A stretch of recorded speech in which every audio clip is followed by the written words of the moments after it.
اختتام کروں گا۔ نبی پاک صلی اللہ تعالی علیہ وسلم اللہ کے آخری رسول ہیں، آخری پیغمبر ہیں، محمد صلی اللہ تعالی علیہ وسلم آپ کا نام ہے، اور یہ اللہ کا شکر ہے کہ اللہ نے ہمیں اپنے آخری نبی کی امت میں پیدا فرمایا۔ ایک روایت موسیٰ علیہ السلام کے دور کی، آپ نے بار حاج کو سنا، آج بھی سنیں تو ہر بار سننے سے مزہ بھی آتا ہے اور ایمان تازہ ہوتا ہے۔ اور اللہ کریم نے فرمایا کہ میرے موسیٰ، ایک میرا یار فوت ہو گیا، اس کو جا کے غسل دو، اس کا کفن کا انتظام کرو، جنازہ پڑھو اور اس کو دفن کرو۔ موسیٰ علیہ السلام اللہ کی بارگاہ میں ہم کلام ہوئے، عرض کرتے ہیں اللہ تیری حکمتیں تو جانتا ہے، مجھے اتنا بتا دے کہ جس کو تو اپنا کہتا ہے لوگ تو اس کو برا کہتے ہیں، لوگ اس کو زانی کہتے ہیں، پاپی کہتے ہیں، شرابی کہتے ہیں۔ اللہ کریم کی طرف سے پیغام آیا کہ میرے موسیٰ یہ حقیقت میں شرابی بھی تھا، زانی بھی تھا، پاپی بھی تھا، گناہگار تھا، بد کردار تھا، جو زمانے کی غلطیاں تھی اس کے اندر موجود تھی، مگر موسیٰ میں کیا کروں، جب یہ تورات کھولتا ہے تو میرے محمد کا نام آتا تھا، چوم کے آنکھوں پر رکھ لیتا تھا، چوم کر آنکھوں پہ رکھ لیتا تھا۔ موسیٰ اب بتا کہ اس کے گناہوں کو دیکھوں یا اپنے محمد کے نام کو دیکھوں؟ اللہ کی دنیا، اللہ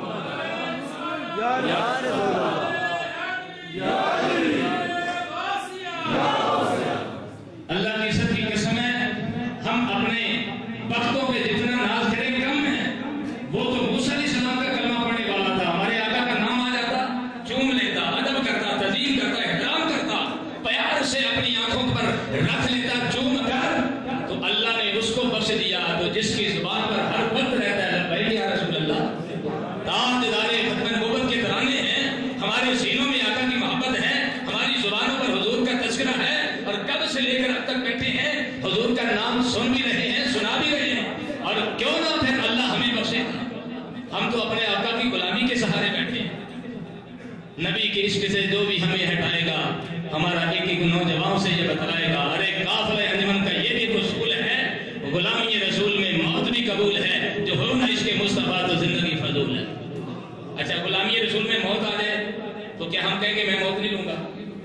بھائی موت قبول ہے، ہم حضور کی غلامی میں مریں گے، حضور کی غلامی میں جیتے بھی ہیں، مرتے بھی ہیں اور مریں گے بھی انشاءاللہ۔ دعا تو یہی ہے، جیسے اعلیٰ حضرت عظیم البرکت میرے اور آپ کے امام نے فرمایا، زمین و زمان تمہارے لیے، مکین و مکان تمہارے لیے، بنے دو تمہارے لیے، ہم آئے یہاں تمہارے لیے، اٹھے بھی وہاں تمہارے لیے۔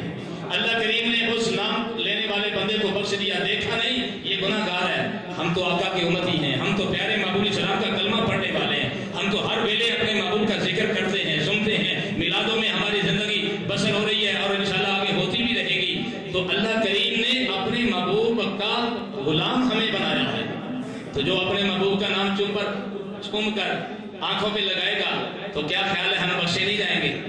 یہ شرک تو نہیں نہ ہوگا، اور یہ بے ادبی بھی نہیں ہے، کیونکہ پیارے محبوب صلی اللہ علیہ وسلم نے چومنے سے منع بھی نہیں فرمایا۔ آدم علیہ السلام کو نظر آیا گفتگو میں نور مصطفیٰ تو چوم کر آنکھوں پہ رکھ لیا، صدیق اکبر نے اذان کو سنا اور حضور کا نام آیا تو چوم کر آنکھوں پہ رکھ لیا، اور پیارے محبوب علیہ السلام کا نام چومنے والوں کے جو پیارے ہیں ان کی ادا کو ہم بھی ادا کرتے ہیں، جب تک زندہ رہیں گے پیاروں کی ادا کو ادا کرتے رہیں گے۔ اور نبی اکرم صلی اللہ تعالی علیہ وسلم کی دوسری حدیث پاک سماعت کیجیے۔ اب مدینے کی بات ہو رہی تھی تو بلال حبشی رضی اللہ تعالیٰ عنہ سے پوچھتے ہیں مدینہ کا، حضرت عمر سے پوچھتے ہیں مدینہ کیا ہے، جو ہر وقت یہی کہا کرتے تھے، اللہم ارزقنی شہادتن فی سبیلک وجل موتی فی بلد رسولک، اے اللہ مجھے زندہ رکھ تو مدینے میں، موت دے تو مدینے میں، اے اللہ اپنے رسے میں شہادت کی موت دینا، اپنے رسے میں شہادت کی موت دینا، اگر موت آ جائے تو مدینے میں دینا۔ مدینے سے جس کو لگاؤ ہو جاتا ہے، مدینے سے جس کا دل لگ جاتا ہے، پر وہ ساری کائنات بھی گھوم کر آ جائے، مدینے سے اچھا کچھ نہیں لگتا۔ تو مدینہ مدینہ ہی ہے۔ حضرت بلال حبشی رضی اللہ تعالیٰ عنہ فرماتے ہیں جب آقا کا وصال ہوا نا تو آپ فرماتے ہیں میں گلیوں میں گھوم رہا تھا، گلیوں میں چکر لگاتا تھا، میں لوگوں سے کہتا تھا کہ لوگوں کسی نے میرے محمد کو دیکھا، میرے آقا کو دیکھا ہے۔ لوگ تھڑپ جاتے تھے جب بلال کی زبان سے یہ جملے نکلتے تھے، اور پھر جب پیارے محبوب علیہ السلام کی جدائی اور ستانے جدائی پڑنے لگی اور مدینے کی گلی جب سونے نظر آنے لگی، جب اذان ہوتی تھی تو حضور آگے ہوتے تھے تو اذان دیکھ کر پڑھ لیا کرتے تھے. جب پیارے محبوب صلی اللہ علیہ وسلم کا ظاہری طور پر چہرہ نظر نہ آیا، صدیق اکبر کی بارگاہ میں گئے، کہا کہ صدیق مجھے اجازت دے دو، اب میرا مدینے میں دل نہیں لگتا، میں مدینے سے جانا چاہتا ہوں. صدیق اکبر نے کہا بلال میں تجھے نہیں جانے دوں گا. وجہ یہ ہے کہ آپ جیسا موزن کہاں سے لائیں گے؟ اور بلال حبشی رو کر کہتے ہیں صدیق تو نے مجھے خریدا ہے اس لیے نہیں جانے دو گے.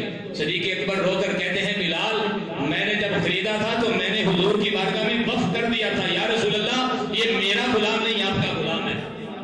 اے بلال میں اس لیے نہیں روک رہا کہ میں نے تجھے خریدا ہے، میں اس لیے نہیں روک رہا بلال میں امیر المومنین ہوں، تم ہماری رعایا میں رہتے ہو. بلال میں اس لیے روکتا ہوں کہ تیرے جیسا مؤذن رسول کہاں سے سنیں گے، تیرے جیسی آواز اذان کی جو ہوتی ہے وہ کہاں سے سنیں گے. بلال رو کر کہتے ہیں صدیق میرے حال پر رحم کرو، مجھے جانے دو. ملک شام کی طرف نکل گئے، 2 سال تک مدینہ نہیں آئے. پیارے محبوب علیہ الصلوۃ والسلام تشریف لائے، خواب میں فرمایا بلال اتنی جفا، تو بھی تو میرا غلام ہے، میری خاطر تو بھی تمہارے کھاتا رہا، میری خاطر تو بھی تو کولے پر لیٹتا رہا، میری خاطر تو بھی تو چھڑیے کھاتا رہا اور کافروں کی مارے برداشت کرتا رہا. کوئی تھا نا جو کہتا تھا حلق پہ تیگ رہے، حلق پہ تیگ رہے، سینے پہ جلاد رہے، لب پہ تیرا کلمہ، دل میں تیری یاد رہے. بلال تو ہی تھا جو یہ نعرے لگاتا تھا؟ یا رسول اللہ میں تھا. آقا فرماتے ہیں بلال پھر میرا مدینہ کیوں چھوڑا ہے؟ بلال حبشی رضی اللہ عنہ تھک اٹھے، کہتے ہیں کہ یا رسول اللہ آپ تشریف لائے ہیں، صبح ہونے تو یا رسول اللہ میں مدینے آ جاؤں گا. میرے آقا علیہ السلام تشریف لائے تو بلال حبشی صبح اٹھے، جب ملک شام سے نکلنے لگے، مدینے کا سفر جب طے کرنے لگے نا، ملک شام کے نوجوان، بابے، بوڑھے، عورتیں، بچے، بچیاں سب اکٹھے ہو گئے. کہا کہ بلال تو ہمیں چھوڑ کر کہاں جا رہا؟ بلال رو کر کہتے ہیں کہ اب مجھے نہ روکنا، میرے آقا آئے ہیں مجھے لینے کے لیے، میں جا رہا ہوں مدینے میں.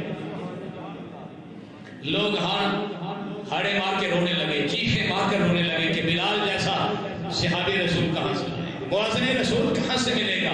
بلال حبشی روتے روتے مدینہ پہنچ گئے. لوگوں کو پتا چلا بلال آیا ہے، اس کو کہتے ہیں عشق رسول. میرے آقا علیہ السلام نے مولانا جامی کے خواب میں انہوں نے لکھا نا کہ غلام رسول میں ہوں، تو پیارے آقا نے فرمایا کہ عبدالرحمن جامی ٹھیک ہے تو محبت کرتا ہے، میرا غلام تاریخ میں ایک ہی ہے جس کو بلال کہتے ہیں.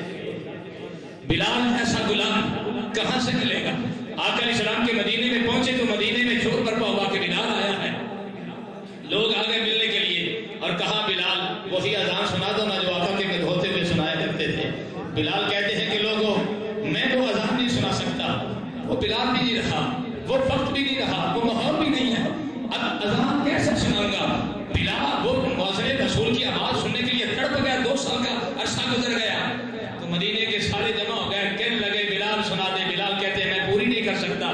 کسی نے کہا بلال 2 شہزادوں کی بات مانے گا، انہیں کو بلا کر لاؤ. وہ شہزادے ہیں امام حسن حسین، سب کہو رضی اللہ تعالی عنہما. اور جب وہ لوگوں نے کہا نا کہ وہ شہزادے آئیں گے، وہ کہیں گے، حکم دیں گے، تو بلال ان کی بات نہیں ٹالے، ان کی بات کو اللہ رسول بھی نہیں ٹالتے. بلایا گیا، انہوں نے شہزادے تشریف لائے اور کہا کہ چچا بلال وہ اذان سنا دو جو نانے کے ہوتے ہوئے سنایا کرتے تھے. بلال حبشی رو کر تڑپ کر بول اٹھے، کہا کہ شہزادو آپ نے کہہ دیا تو سنا دیتا ہوں، مگر مجھے یقین ہے کہ میں اذان پوری نہیں کر سکوں گا. اب اذان شروع ہو گئی، اللہ اکبر کی آوازیں آنے لگے، اشہدو ان لا الہ الا اللہ، اشہدو ان لا الہ الا اللہ پڑھا گیا. جب آئے نا شہادو ان محمد کے لفظ پر آئے تو بلال اذان پڑھتے پڑھتے بے ہوش ہو کر زمین پر گر پڑے. لوگوں نے پانی کے چھینٹے مارے، ہلایا، بلایا، جلایا، کہا بلال اٹھو. بلال کو جب ہوش آیا کہا کہ مدینے والوں میں نے کہا تھا نا کہ بلال عشق مصطفیٰ میں سچا ہے، جھوٹا نہیں ہے. اور بلال جب بھی اذان پڑھتا ہے محمد کا چہرہ دیکھ کے پڑھتا ہے. یہ ہے مدینے کی بہار. مدینے میں کھڑے ہو کر بلال حبشی نے اذان پڑھی مگر مکمل نہ کر سکے، روئے، تڑپے اور کہا کہ اب مجھے جانے دو. کچھ مدینے میں اشاق اس لیے بھی رہتے ہیں کہ آقا نظر نہیں آتے، کچھ مدینے میں اشاق اس لیے رہتے ہیں کہ کہیں کسی اور جگہ پہ موت ہی نہ آ جائے. نبی کریم رؤوف الرحیم صلی اللہ تعالی وسلم نے آخری بات سماعت کر لیں، نبی پاک صلی اللہ تعالی وسلم نے صحابہ کرام کی جماعت کسی جنگ سے واپسی آ رہی ہے، مدینے کی حدود آ گئی تو ظاہر بات ہے کہ مٹی تو اٹھتی ہے، تو مٹی اڑنے لگی، صحابہ نے کپڑے لپیٹ لیے، چہرہ لپیٹ لیا۔ آقا نے پوچھا کہ میرے صحابہ چہرے کے اوپر کپڑا کیوں رکھا؟ اور صحابہ کہتے ہیں یا رسول اللہ مٹی پڑ رہی ہے، اڑ رہی ہے۔ آقا فرماتے ہیں کہ میرے صحابہ مجھے اللہ کی عزت کی قسم ہے، میرے مدینے کی مٹی میں بھی اللہ نے شفا رکھی ہے، مدینے کی مٹی کو کھا کے شفا کہا گیا۔ تو آج آقا نے مصطفیٰ محفل میں آنے والوں، پیارے محبوب صلی اللہ علیہ وسلم سے محبت کرنے والوں، مدینے کی یاد اپنے دل میں رکھیں۔ ایک دن آئے گا کہ مدینے ہم جائیں گے اور آقا بلائیں گے، اور جب بھی کوئی مشکل ہو، تکلیف ہو، پریشانی ہو، یا کوئی غم میں بندہ گھرا ہوا ہو تو حل نہیں ہو رہا، مدینے کی طرف منہ کریں تو کہہ دیں یا رسول اللہ انظر حالنا، یا حبیب اللہ اسمع قالنا، اننی فی بحر غم مغرق خذ یدی سہل لنا اسقالنا۔ یا رسول اللہ ہم تو غموں کے سمندر میں ڈوبے ہوئے ہیں، یا رسول اللہ نظر کرم فرمائیے، ہمیں غموں کے سمندر سے نکال دیجئے، اور انشاءاللہ یہ ہو نہیں سکتا۔ آقا کو ہم یہاں پکارے تو آقا سنیں گا۔